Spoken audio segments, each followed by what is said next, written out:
Now, is the retreat into the NI world always positive, constructive, and fruitful for the INFJ in terms of self-understanding, in terms of replenishing their resources, in terms of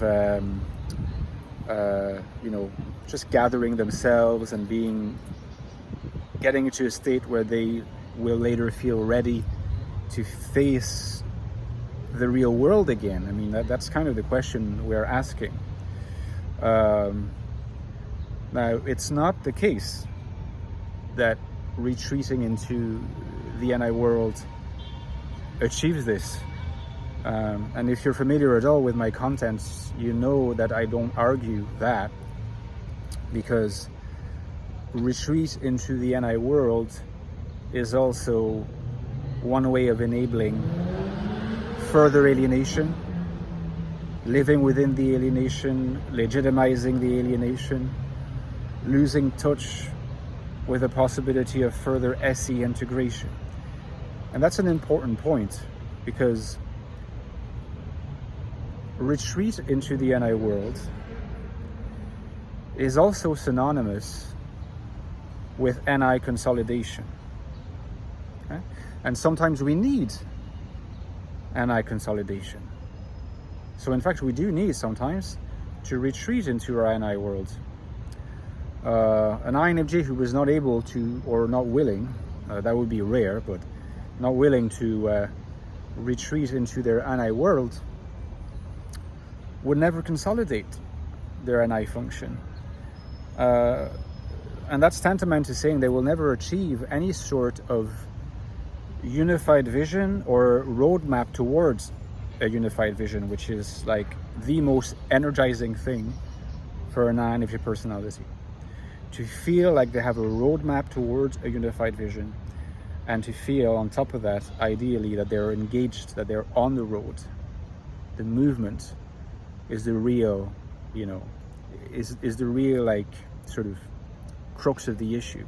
It's what gives energy. It's the propeller. Now, consolidation in that regard is absolutely crucial.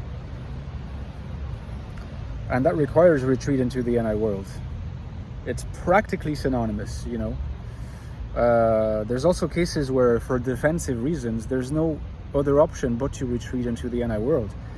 There are cases where the SE stimulation is so overwhelming that it's a matter of preserving your psyche and your psychic economy, your equilibrium.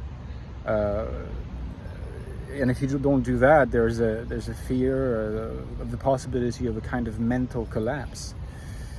So certainly retreat into the NI world is not always synonymous with something negative, but it can be an enabler of alienation, and that by definition.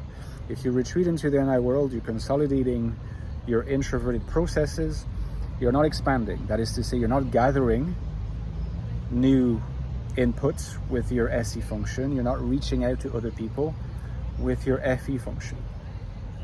And so there is a real risk that in the process you further alienate yourself. And I think the most practical insight, the lesson that can be drawn from this, is that these kinds of retreats ought to be temporary.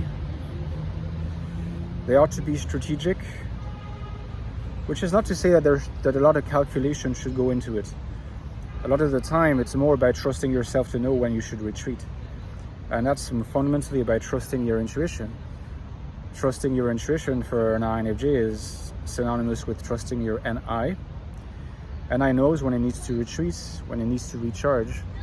It also knows, if you can really listen, when it has consolidated, when it has replenished its resources, when it has achieved higher integration of newly absorbed content, and when it's ready to go out into the world again and engage the extroverted functions. So it's always ultimately back to trusting your intuition, which is both the most elusive idea and the most central one. Let me know in the comments what you thought, guys. And don't forget that I've written 2 books on this beautiful personality called the INFJ, the latest one being the Infinite Soul, INFJ Life in the Modern World, and how INFJs can lead productive, happy, and fruitful and purposeful lives meaningful lives in the world today. First link below to this book.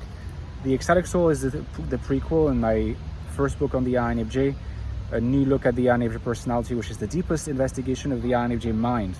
If you're interested in that topic, this book is what you need to get, okay? And finally, guys, don't forget that I could not do this without you, that for me to continue producing quality content for you every day, please consider supporting me via Patreon. You are the lifeblood of my channel.